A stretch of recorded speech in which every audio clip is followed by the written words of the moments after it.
голема политичка сила, која што некогаш нижала победи со повеќе од 500.000 гласови и со 61-62 пратеници, сега се доведе да има 120.000 гласови. Ние сметавме дека најлошиот резултат на СДСМ беше од 2008 година, кога освои 208.000 гласови или 210.000 гласови оваа политичка партија. Сега видовме дека можело да се оди и полошо од најлошиот изборен резултат, а тоа беше на парламентарните избори во 2024 година. Значи, трендовите во СДСМ се јасни.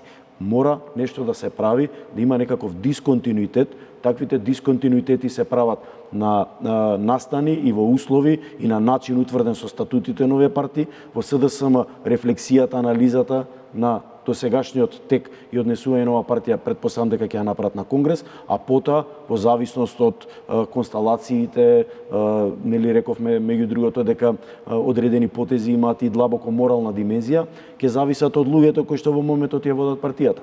Истото се однесува и на ДУИ. Во однос на ДУИ, тука имаме една мала разлика во однос на СДСМ.